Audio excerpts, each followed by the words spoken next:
Welcome to Dawg Day Afternoon, your home for free NBA playoff picks, Major League Baseball picks, and best bets for Wednesday, April 22nd. I'm Gilles Gallant with FTNBets on a show powered by the FTN Network, and I'm joined as always by Qwan Young, our producer extraordinaire. Now, Qwan, Wednesday worked out the way we thought. We got the bounce back we wanted. We went 2-1, 1.2 units of profit. We're going to have some NBA picks coming up for me again here in a minute. But USFL kicked off last week, and you've got some thoughts on tonight's headliner between the New Jersey Generals and Michigan Panthers. What do you got for us, Qwan? Ladies and gentlemen, welcome to Qwan's Corner. Listen, It's the first time I'm doing this. We're gonna work on some things, but football is back. And last week, Americans proved that they kind of like football. They love the NFL more, but I think with the 3.5 million viewers showing across the simulcast between NBC and I think it was Fox, the USFL, they did a pretty good job. Now, the football is not good.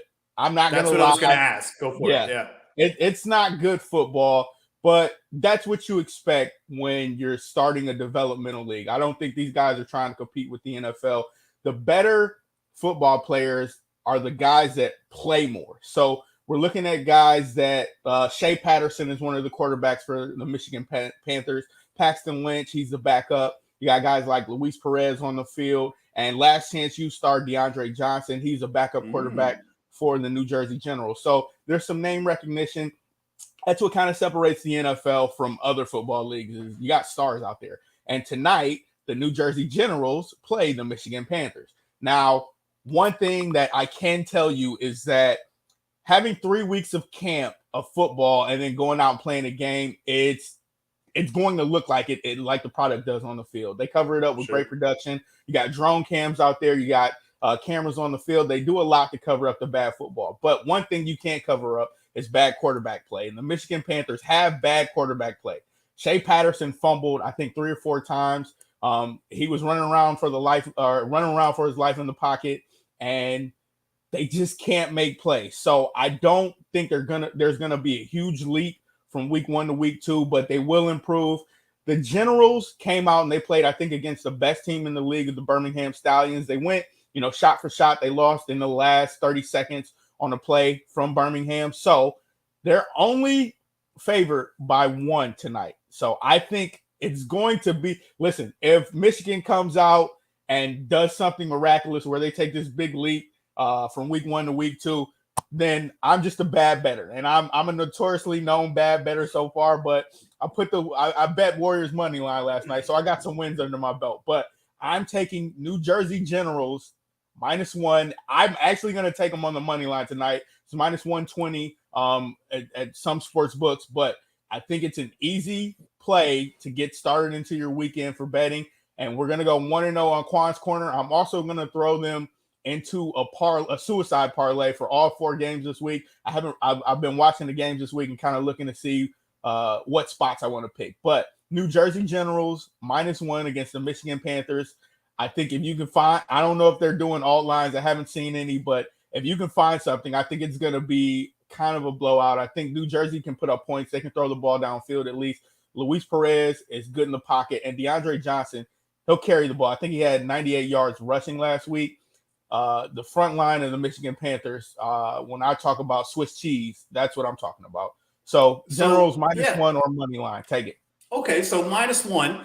Not a bad price for the money line. I would probably actually suggest taking the money line instead of the -1. Just take out the shenanigans of spreads or anything like that. Take out the push, especially because if you're only looking at a drop between -120 and -110, that's not really that much. If you were looking at maybe -130, -135 for the money line, then just take the -1 in that spot. Now, Qwan, I wanted to ask you, as a native of Michigan, have you ever seen a Panther in the state of Michigan? I have not. I don't. They're probably reside in the Upper Peninsula, but I'm from Pontiac, Michigan. We've seen some lions. That's it. That's all we've seen. And they don't fare too well in Pontiac. That's why they moved to Detroit. All right. Well, Generals -1, first pick for Qwan's Corner. And speaking of records, trying to go 1-0, the show record, we're up to 18-18 through 11 shows, up 2.8 units. We're going to try to build on that again tonight. So I got some NBA picks coming up here in a second. We've got our man Greg Peterson from VEASAN coming on the show in the second half. Qwan, his Dawg Day Afternoon debut.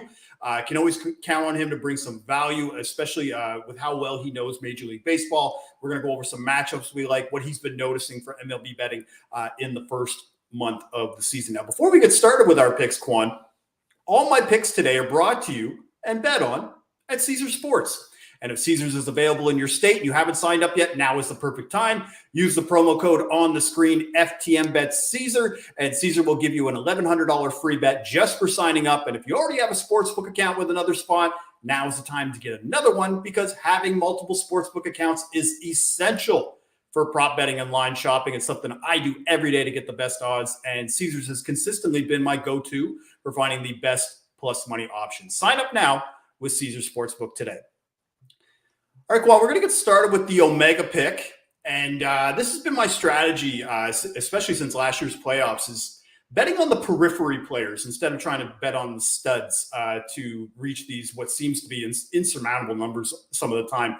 And we're going to get started with Patrick Williams, over 8.5 points at -110 with the Chicago Bulls. The reason why we're going to be taking Williams here is kind of, again, going with the periphery style. Like, we cashed on Seth Curry in the last show with this mindset. Pat Connaughton and Cam Johnson, they come to mind of the way that I was betting them last year in the playoffs. So Williams, he had 10 points in game 2. He played 32 minutes. He scored 18 points against the Bucks when the Bulls hosted them on April 5th. Zach LaVine didn't play in that game, but again, I feel like that is still worth mentioning. And he's been pretty good at actually putting the ball in the net. 9+ points in 6 of his last 8 games. For the season, he averaged 10 points per home game. And I like this angle for Patrick Williams to go over this point total because of who's going to be guarding him. He was seeing looks from Drew Holiday and Middleton in game 2. Now he's likely going to be matched up with Wes Matthews or my boy Pat Connaughton. Again, a little bit of a downgrade in defensive ability. And like Wednesday, when we bet on Steph Curry, this is a fair number to bet. We're not asking Williams to be the alpha. He won't have to guard Middleton. So his legs should be a little bit fresher. He's playing at home with a little bit more confidence. Give me P. Will to score 9 points tonight in the Windy City in game 3. And I think it's something that we talked about, Joe. These periphery players, these secondary players, they play better at home. And you want to find lines too. Yeah, exactly. You want to find spots for them to get their shots. I think the crowd's going to be energized. No, Chris Middleton is going to be a big thing that you pointed out. So I love the play. 9 points. I didn't say, I said it with Seth Curry the other day, 4 threes, and he hit them. So let's go. He did. Let's go. Patrick Williams, 3 threes. That's all you need, baby. Well, I mean, they drafted him high for a reason. Like, he was 4th overall a year ago in the LaMelo draft and the Anthony Edwards draft. They had really high hopes for him coming out of Florida State. He's just been getting injured a lot lately. He didn't play a lot of games this year. He only came back really at the start of March, kind of being phased back into the lineup. So for me with him, I feel like playing at home, we can get to 10 points. We only need 9. But I feel like right now, if you want to maybe take a little bit of an extra sprinkle on a 10-point milestone, it's sitting there at plus money around plus 125, plus 130. You could look at that as well if you're trying to get a little bit better of odds, because I think he is going to score 10 points tonight. But let's be safer. Let's take the 9 points. All right, moving on to the beta pick now. And we've got a nice little matchup here with the Hawks and Heat. We bet this guy a couple of times on the show. We're going back to him. It's Kevin Huerter, over 2.5 3-pointers made tonight at plus 125. And I was corrected recently, Qwan, that the Kevin Huerter is not considered the Red Rocket. It's actually the Red Velvet. I did not realize that. I can't call him the Red Mamba either. We're going with Red Velvet. Great cake. And he's been lights out lately, man, over his last 20 games. He's averaged about 6.5 3-point attempts per game, hitting about 2.6 per game at home during the play-in game against Charlotte. We had him for this prop, and he cashed for us in the first quarter. And really a couple of elements bode well for the 3-point prop. Like, for example, over 50% of his total shots come from behind the arc. He's hitting just under 40% on all of his 3-point attempts at home. And this is a nice little trend as well, Qwan. On 2+ days of rest, he's shooting 47.1% from 3-point range. on an average of about 6 attempts per home game. So for me, that's just a huge advantage I think that we're getting here.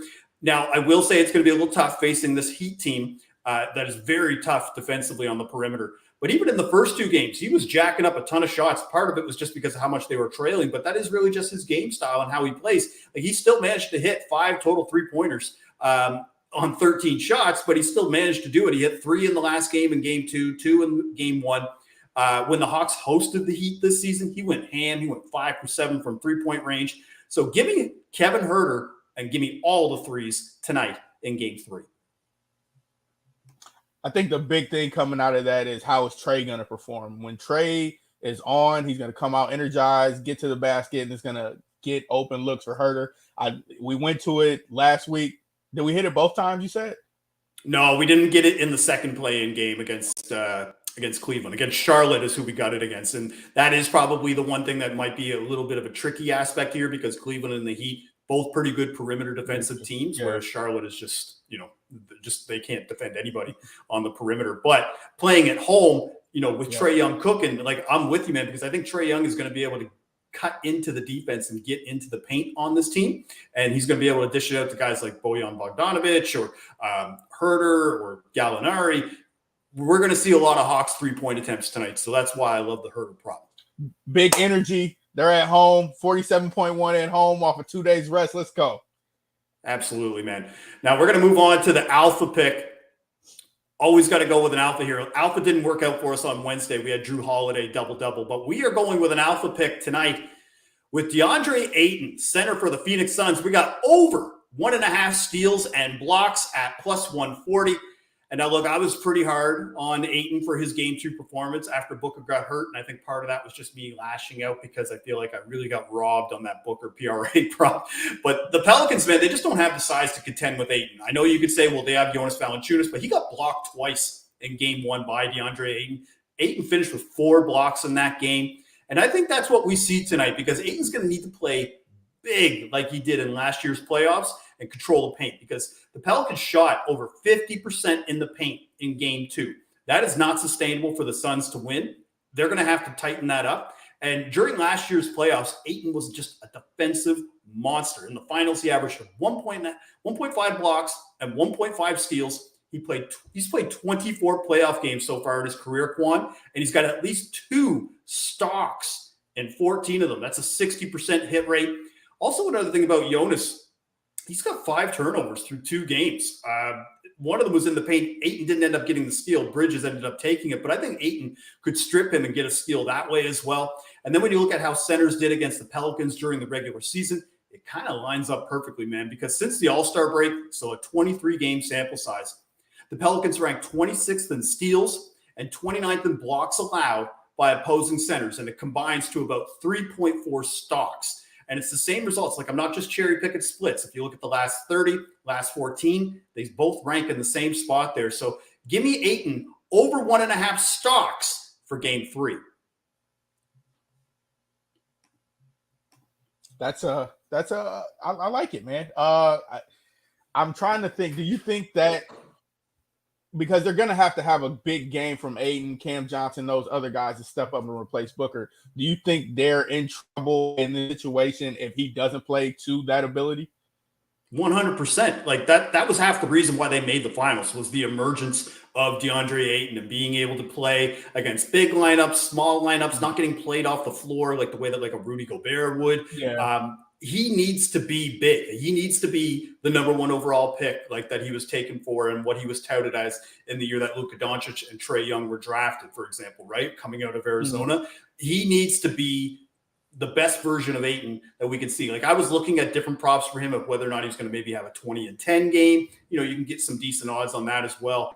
But I think defensively, that's where the Suns have excelled, and that's where he's going to have to need to be stepping up, especially if, CJ McCollum and Brandon Ingram, of how well they played in the last game. They're going to try to go challenge him at the hoop, and he needs to be able to get some blocks here. So the fact that, like, for example, in game 1, where the Suns kind of resembled what they actually genuinely look like, 4 blocks in that game, again, similar to what we were talking about in the first pick. We're not asking him to be Dikembe Mutombo and have like 5 blocks or, 5 blocks and 5 steals, or, just to be this defensive stalwart. We're just asking him, control the paint, do your job. Yeah. You know what I mean? And so that's why for me at plus 140, being able to get that, beauty.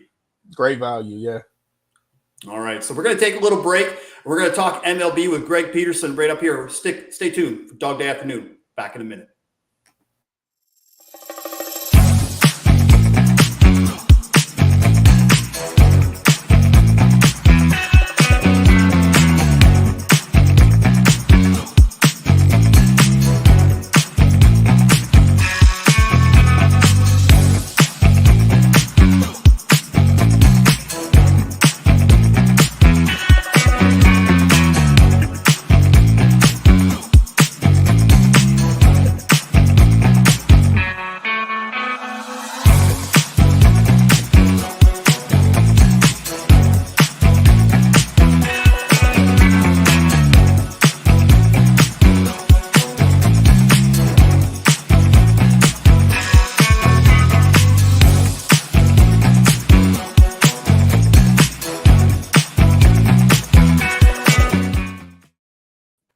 Welcome back to Dawg Day Afternoon. I'm joined now by the man who never sleeps, the one and only Greg Peterson with VSiN, who hosts the Greg Peterson Experience. He also has a tremendous daily baseball betting podcast called The Baseball Betting Show. I've appeared quite a few times on it, and he is such a valuable resource for the casual and seasoned Major League Baseball bettor. Greg, welcome to the show. Jill, it is great to be aboard. Thank you so much for having me.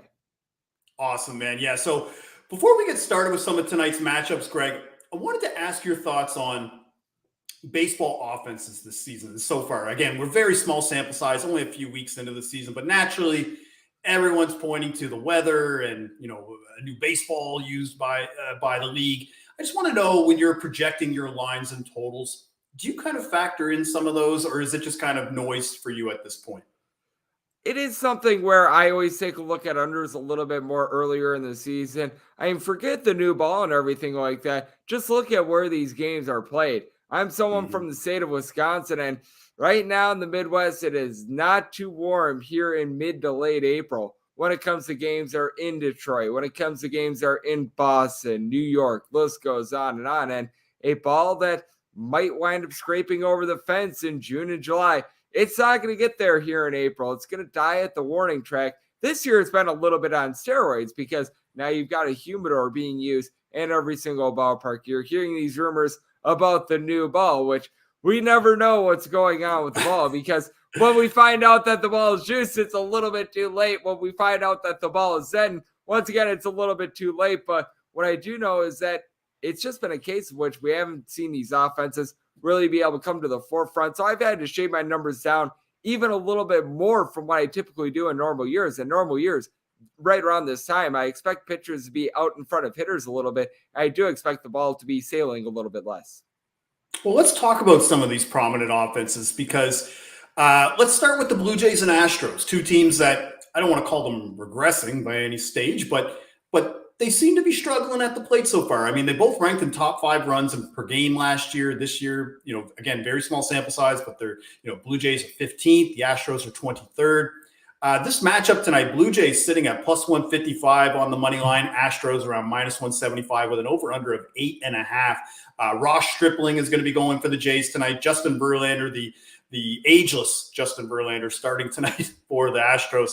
And both have looked sharp through 3 starts. I'm just kind of leaning to an under here right now, but the Stripling factor, it just makes me a little iffy. Greg, am I off on that conclusion? No, not at all, because I'm actually on the over myself in this case, with it now being down to 8. But I do think that this is a case where with the Astros, you've got to be taking note that Ryan Presley is not going to be in the bullpen for the team. And some of these guys out there in that Astros bullpen have been a little bit less than trustworthy. Now you're relying upon more guys like a Blake Taylor, a Ryan Stanek to be able to come in and hold down the fort for you. And as we know, this is a Blue Jays team that, even with their recent struggles, 8 out of their last 10 games have wound up going under the total. You still have Vlad Guerrero Jr., you still have Bo Bichette, you still have so many of these guys that are able to go out there, they're able to mash. You've been dealing with a few injuries on both sides. You take a look at the Astros, Jose Altuve currently on the injured list. Oscar Hernandez has missed a few games for the Toronto Blue Jays. So I do think that has a little bit to do with what we've seen with the tempered offenses. But even with that, the Blue Jays have been better at being able to hit bombs than the Astros this year. And as a matter of fact, the Astros, despite the fact that they're number one in fewest strikeouts per game since the beginning of the 2020 season, and they haven't really been striking out a lot this year, they're hitting a $199 as a collective. So even with the struggles of the Blue Jays, they're in a little bit better form with the offense. I recognize Ross Stripling is not necessarily the world's greatest starter, but at plus 155, it's pretty much the lowest I'd be willing to take the Blue Jays, but at plus 155, I'd be willing to take a shot. Absolutely, yeah. Now let's move on to a team that you're quite familiar with. You kind of hinted about where you're from as well. We're going to move on to the Brewers and Phillies. Right now, Brewers sitting as a slight road underdog around plus 105, Phillies minus 125. Over-under sitting at 8. Freddie Peralta getting the start tonight. Didn't look great versus the Cardinals in his last start and facing a potentially potent Phillies offense. Again, I emphasize potentially. And again, the Brewers offense struggling, but not dead by any means. But they are facing a pitcher that I think is a little bit underrated in Ranger Suarez and who has looked fantastic as a starter. Like, I can't really knock him. Just kind of looking over through his game log since the start, when he became a starter with the Phillies last year, and then obviously the 2 games he started this year, only giving up 3 home runs, for example, over his last 72 innings pitched. I'm tempted to fade the Brewers in this spot, but tell me if I'm wrong to think that.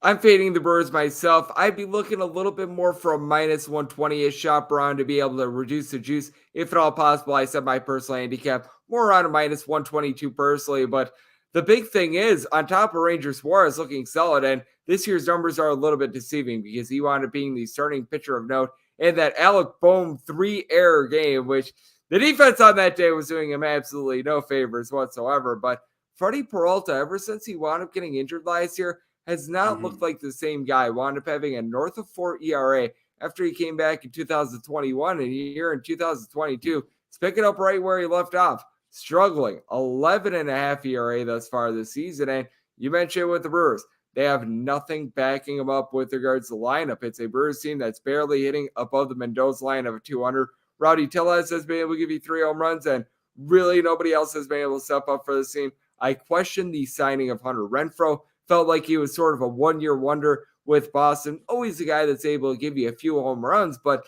not someone that's really able to get on base. And you don't have much of that in general with the Brewers. A little bit of a revenge game here. Andrew McCutcheon's going to be returning to face off against Philadelphia Phillies, but he's also about 575 years old, so that doesn't wind up helping the cause of the Milwaukee Brewers either. So I'm with you. I'm looking to lay it here with Philadelphia Phillies. Well, and I know you don't bet a ton of futures, but I just wanted to ask your thoughts on this because we don't get to chat as often as we used to. And I wanted to ask, they were a very popular pick to win the World Series before the start of the year. And I know you don't bet futures, but did you feel that assessment was maybe a little off because we were just kind of basing it on the starters? Or do you think that they still have quite a bit of potential to make it out of the NL Central and still compete in the postseason? I think that it's just going to be tough for the Brewers to be able to win a World Series because of their offense. I think that they've got a solid shot at the division. It sort of depends on how the Cardinals wind up holding up because the Cardinals, they've got Adam Wainwright, they've got Yadier Molina, they've got Albert Pujols. Insert your old player here. The St. Louis I was about to say, are we having job. This conversation in 2007? Yeah, this feels like it would be a great team for MLB, like 2K12 or whatever, the MLB The Show 2012. It's one of those cases in which, yeah, that's great, but some of these guys are a little bit older, so I think the Brewers should be able to do solid work out there in the division. They should be able to make the playoffs, but being able to make noise in the playoffs, and we saw it in that series against Atlanta last year, they just need a morsel of offense that right now I'm not sure that they're going to be able to provide. Right, yeah. And so we're going to move on to one of the nightcaps tonight on the West Coast. It'd be Dodgers and Padres. And we're looking at another game where the Dodgers are favored. And I'm pretty sure the Dodgers may go the whole season again without being an underdog. And when I say again, last year, actually, June 21st was the first time they were an underdog in like 3 years. And since we know the Dodgers aren't going to be going 162-0, I want to know from a betting perspective for you, if you make a habit of looking at ways to fade the Dodgers or back them when the line matches up for you. I think you've got to be taking a look at a lot of run lines either for or against them in a lot of these games, because if you actually bet on the Dodgers in every single game, regular season and postseason last year, they had that ridiculous record. I think that they won north of 110 games. If you include the postseason, you actually lost $300 if you bet the money line every single game with the Dodgers, which when you're betting north of 162 games, that means that you're not really winning a lot on a night in and night out basis. You're really not losing a lot on a night in and night out basis. You're just sort of paying the juice at that point. So they're actually priced relatively solidly. With that said, you just can't be laying some of these big giant numbers. And I mean, more of a minus 155 here with the Dodgers, not necessarily the worst value in the world, considering you've got a 20-game winner in Julio Urias, who on the road, he wound up having 13 of those wins last season. And it's going up against a guy in Nick Martinez that he didn't wind up having to pitch in Japan for several years because he was tearing it up at the MLB level, a career north of 5 ERA,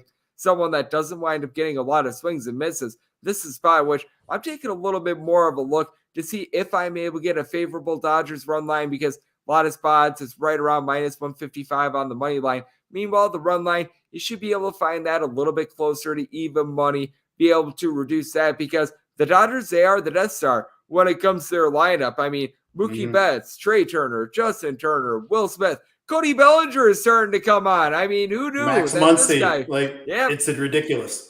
You just go down the list, and it lends you a lot of opportunities to be able to get that 2+ run win. And plus, the Dodgers, the one thing that really doesn't get talked about with them, top 3 bullpen in terms of ERA last year, and this year they look solid again. So I'd be looking at a run line here with the Dodgers.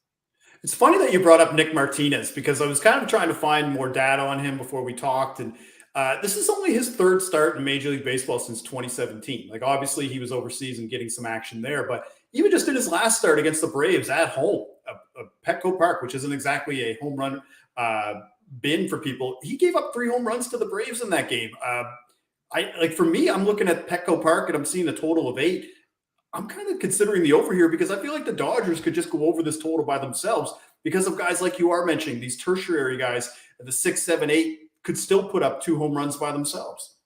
I'm in agreement with you, and I do think that it's a Padres team that they themselves have a few measures, like you've had Manny Machado get off to a nice year. Eric Hosmer has been a big giant waste of money for the Padres, but hey, he's hitting above 350 right now. So right now he's not a waste of money for them. He's been able to do a relatively solid job there. So I'm with you. I wound up setting my total on this game at an 8.3. So, and Nate, I'm looking at an over as well. Awesome. All right. Well, that's all for today. 3 picks from me. Some excellent analysis from Greg. Now, Greg, before we go, can you tell the folks at home more about the show with VSiN and your daily baseball podcast and where we can get that? Yep, we came up with one of the most diverse names ever that you're going to find for a baseball betting show.